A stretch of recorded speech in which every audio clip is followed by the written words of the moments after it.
Recent గా జరిగిన IPL auction లో తడబడుతూ ప్లేయర్స్ ని బై చేసిన ఆర్సీబీ అనుకున్నట్లు గన్ ప్లేయర్స్ ని కొనలేకపోయారు. అంటే సింగిల్ హ్యాండెడ్ గా మ్యాచ్ ని గెలిపించే ప్లేయర్స్ ని కొనలేకపోయారు. అయినప్పటికీ వాళ్ళు వరస్ట్ ప్లేయర్స్ ని బై చేశారా అంటే కాదు. తమదైన రోజున వాళ్ళు కూడా ఎంతటి టీం నైనా మట్టి కరిపించగలరు. సో కాబట్టి ఆర్సీబీ మరి బిగ్ ప్లేయర్స్ ని కొనలేకపోయినా మంచి డీసెంట్ ప్లేయర్స్ ని బై చేశారు.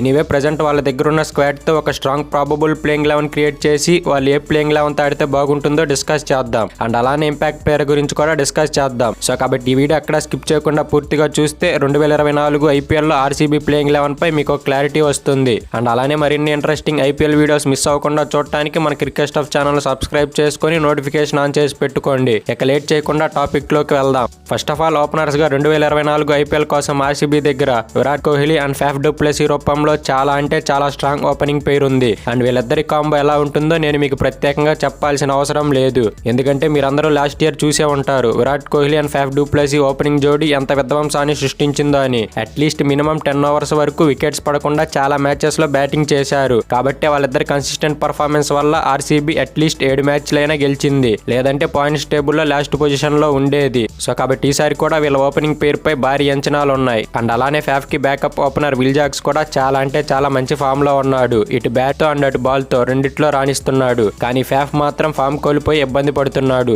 ఒకవేళ డు ప్లెసీ కానీ ఇనిషియల్ మ్యాచెస్ లో దారుణంగా ఫెయిల్ అయితే జాక్స్ కి ఛాన్స్ ఇవ్వాలి. ఎందుకంటే స్క్వాడ్ లో ఉన్న టాలెంట్ ని వృధా చేసుకోకూడదు. ఎనీవే ఇనిషియల్ మ్యాచెస్ లో మాత్రం ఫాఫ్ అండ్ కోహ్లీ జోడీనే ఓపెనర్స్ గా ఆడతారు. ఒకవేళ ఫాఫ్ దారుణంగా ఫెయిల్ అయితే అప్పుడు జాక్స్ కి అవకాశం ఇవ్వచ్చు. ఇక ఆ తర్వాత నెంబర్ 3 లో చూసుకుంటే ఆర్సీబీ సెన్సేషన్ రజిత్ పాటిదార్ ఆడతాడు. పాటిదార్ అయితే లాస్ట్ ఇయర్ ఐపీఎల్ ఆడనప్పటికీ దానికి ముందు సీజన్ లో మాత్రం దుమ్మురేపి ఆర్సీబీకి ఒక ఊహించని వజ్రంలో దొరికాడు. అండ్ పాటిదార్ ఆ రేంజ్ లో పర్ఫామ్ చేస్తాడని ఎవరు ఎక్స్పెక్ట్ చేయలేదు. కానీ పాటిదార్ మాత్రం అవుట్ ఆఫ్ ద బాక్స్ వచ్చి అదర్ కొట్టాడు. సో కాబట్టి ఈ సీజన్ లో తనపై ఆర్సీబీ మేనేజ్మెంట్ కి అండ్ ఆర్సీబీ ఫ్యాన్స్ కి భారీ ఎక్స్పెక్టేషన్స్ ఉన్నాయి. సో ఇక చూడాలి పాటిదార్ ఆ ఎక్స్పెక్టేషన్స్ ని రీచ్ అవుతాడో లేదో అని. ఇక నెంబర్ 4 లో చూసుకుంటే గ్లెన్ మ్యాక్స్వెల్ ఆడతాడు. అండ్ మ్యాక్స్వెల్ అయితే ఆర్సీబీకి ఎక్స్ ఫ్యాక్టర్ అని చెప్పుకోవాలి. ఒకవైపు బ్యాటింగ్, ఒకవైపు బౌలింగ్ అండ్ ఒకవైపు ఫీల్డింగ్ 3 డిపార్ట్మెంట్స్ లో రాణించగల సత్తా మ్యాక్స్వెల్ దగ్గర ఉంది. సో కాబట్టి మ్యాక్స్వెల్ ఆర్సీబీకి ఎక్స్ ఫ్యాక్టర్. అండ్ అతని ప్రెజెంట్ ఫామ్ చూసుకున్న అద్భుతంగా ఉంది. రీసెంట్ గా జరిగిన బీబీఎల్ లో ఆల్రౌండ్ షో అదరగొట్టాడు. ఇక చూడాలి ఆ ఫామ్ ని ఐపీఎల్ వరకు కొనసాగిస్తాడో లేదో అని. టు బి ఆనెస్ట్ చెప్పాలంటే లాస్ట్ సీజన్ లో Kohli, do Blessy and Maxwell లేకపోతే ఆర్సీబీ కనీసం ఒక్క మ్యాచ్ కూడా విన్ అయ్యేది కాదు. కానీ ఈసారి మాత్రం వీళ్ళ బ్యాటింగ్ కొంచెం బలపడింది. చూద్దాం ఏం జరుగుతుందో అని.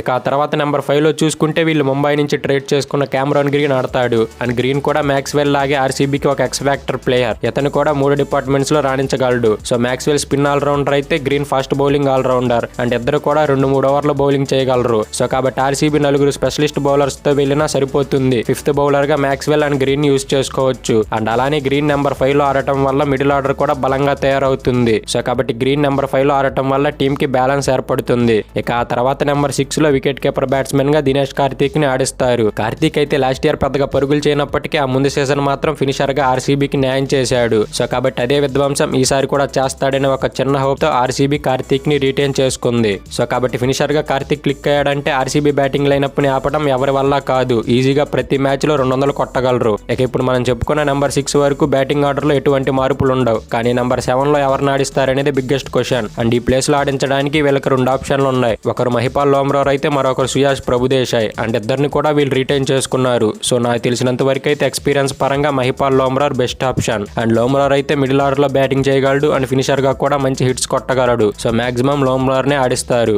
ఇక ఆ తర్వాత నెంబర్ 8 లో చూసుకుంటే స్పెషలిస్ట్ స్పిన్నర్ గా కరణ్ శర్మ ఆడతాడు. అండ్ ఇతనికైతే లక్కీ లెగ్ అని పేరుంది. ఐ మీన్ ఇతను ఉన్న టీంలు గెలుస్తాయని ఒక చిన్న పేరుంది. కానీ లాస్ట్ సీజన్ మాత్రం ఆర్సీబీకి అది కలిసి రాలేదు. కానీ ఈసారైనా అది కలిసి వచ్చి వాళ్ళ ట్రోఫీ కళ నెరవేరుతుందో లేదో చూడాలి. ఇక నెంబర్ 9 లో చూసుకుంటే ఆక్షన్ లో కాసుల వర్షం కురిపించిన అల్జారీ జోసెఫ్ ని ఆడిస్తారు. ఇతనైతే అందరూ అనుకున్న బ్యాట్ బౌలర్ అయితే కాదు. మంచి వికెట్ టేకింగ్ ఎబిలిటీ ఉంది. అండ్ ఆక్షన్ లో కమిన్స్ ని ట్రై చేశారు, దొరకలేదు. అండ్ అలానే ఇక స్టార్క్ దొరకడేమో అనే ఆలోచనతో వీళ్ళు జోసెఫ్ ని కొన్నారు. నిజానికి వీళ్ళు స్టార్క్ కోసం అలానే ఉంటే కనీసం జోసెఫ్ కూడా దొరికేవాడు కాదు. సో ఒక రకంగా జోసెఫ్ ని తీసుకోవడం మంచి విషయమే. ఇక జోసెఫ్ పర్ఫార్మెన్స్ చేయకపోతే వీళ్ళ పరిస్థితి ఏంటంటే ఫారెన్ ఫాస్ట్ బౌలర్స్ దగ్గర ఆర్సీబీకి ఎటువంటి డోకా లేదు. ఎందుకంటే జోసెఫ్ ఫెయిల్ అయినా బ్యాకప్ గా రీస్టోప్లే అండ్ లుకీ ఫెర్గ్యూసన్ రూపంలో మంచి బ్యాకప్ ఉంది. సో కాబట్టి ఆర్సీబీకి ఎటువంటి ఇబ్బంది లేదు. ఇక ఆ తర్వాత నెంబర్ 10 లో మహమ్మద్ సిరాజ్ ఆడతాడు. అండ్ వీళ్ళ పేస్ బౌలింగ్ ని ఈసారి సిరాజ్ దగ్గరుండి లీడ్ చేయనున్నాడు. ఎందుకంటే వీళ్ళ స్క్వాడ్ లో సిరాజ్ అంత పెద్ద బౌలర్ ఎవరూ లేరు. సిరాజ్ అయితే పవర్ ప్లే లో వికెట్స్ తీసుకుంటూ మంచి ఎకానమీతో బౌలింగ్ చేయగలడు. బట్ ఫ్యూ ఇయర్స్ బ్యాక్ చూసుకుంటే సిరాజ్ ప్రతి మ్యాచ్ లో ఎక్స్పెన్సివ్ గా ప్రూవ్ అయ్యేవాడు. అండ్ మ్యాచెస్ ఎక్స్పీరియన్స్ పెరిగే కొద్దీ గేమ్ కూడా మార్చుకొని ఆర్సీబీకి ఒక గోటు బౌలర్ గా తయారయ్యాడు. అండ్ లాస్ట్ సీజన్ లో చూసుకుంటే వీళ్ళ బౌలింగ్ లైనప్ లో సిరాజ్ ఒక్కడే లోన్ వారియర్ లా పర్ఫామ్ చేశాడు. కానీ ఈసారి మాత్రం మిగతా బౌలర్స్ దగ్గర నుంచి ఖచ్చితంగా హెల్ప్ దొరుకుతుంది. ఇక ఫైనల్ గా నెంబర్ 11 లో ఫాస్ట్ బౌలర్ గా ఆక్షన్ లో బై చేసిన ఎస్ దయాల్ ఆడిస్తారు. అండ్ దయాల్ని తీసుకున్నాక కూడా చాలా మంది ట్రోల్ చేశారు. లైక్ రింకు స్మాష్ చేసిన బౌలర్ అని చాలా విధాలుగా ట్రోల్ చేశారు. కానీ అందరూ అనుకున్నట్లు ప్రతిసారి అలానే జరగదు. ఎస్ దయాల్ కూడా చాలా మంచి బౌలర్. సో ఆర్సీబీ వాళ్ళు తన టాలెంట్ ని నమ్మి తీసుకున్నారు. సో ఇక చూడాలి ఎలా పర్ఫామ్ చేస్తాడో అనేది. ఇక చివరిగా ఇంపాక్ట్ ప్లేయర్ విషయానికి వస్తే వీళ్ళు ఒక ఎక్స్ట్రా బ్యాట్స్మెన్ ఆడించుకోవచ్చు. ఎందుకంటే ఆల్రెడీ వీళ్ళ ప్లేయింగ్ లెవెల్ లో Karan Sharma, Alzarri Joseph, Siraj and S Dayal లాంటి 4 స్పెషలిస్ట్ బౌలర్స్ ఉన్నారు. కాబట్టి ఇంపాక్ట్ ప్లేయర్ గా ఒక ఎక్స్ట్రా బ్యాట్స్మెన్ ఆడించవచ్చు. ఇక 5th బౌలింగ్ కోటాని మ్యాక్స్వెల్ అండ్ గ్రీన్ పూర్తి చేస్తారు. సో కాబట్టి వీళ్ళ ఇంపాక్ట్ ప్లేయర్ గా అనుజ్ రావత్ ని ఆడించుకోవచ్చు. లేదు మాకు ఎక్స్ట్రా బౌలర్ కావాలనుకుంటే స్పిన్ పిచ్ అయితే మయాంక్ డాగర్ ని, ఫాస్ట్ బౌలింగ్ పిచ్ అయితే వైశాఖ్ విజయ్ కుమార్ ని ఆడించుకుంటారు. సో నాకు తెలిసినంత వరకు ఈసారి ఆర్సీబీ ప్లేయింగ్ 11 దాదాపు ఇలానే ఉండొచ్చు. అండ్ ఈ టీం చూసుకుంటే బ్యాటింగ్ కి ఎటువంటి ఇబ్బంది లేదు. కానీ బౌలింగ్ మాత్రం కొంచెం వీక్ గా ఉంది. కానీ ఆర్సీబీకి బౌలింగ్ వీక్నెస్ మాత్రం అనాదిగా వస్తున్న ఆచారంలా ఉంది. సో చూద్దాం, బ్యాట్స్మెన్స్ కి బౌలర్ సాయం చేస్తే ఈసారైనా వీళ్ళు కప్పు గెలవచ్చు. అండ్ అలానే ఆర్సీబీ ప్లేయింగ్ 11 మీరు ఎలా ఉంటే బాగుంటుంది అనుకుంటున్నారు కింద కామెంట్ చేయండి. ఇక ఈ వీడియో మీకు నచ్చితే లైక్ షేర్ చేసి ఇలాంటి మరిన్ని ఇంట్రెస్టింగ్ క్రికెట్ వీడియోస్ కోసం మన ఛానల్ సబ్స్క్రైబ్ చేసుకొని నోటిఫికేషన్ ఆన్ చేసి పెట్టుకోండి. Thank you for watching all.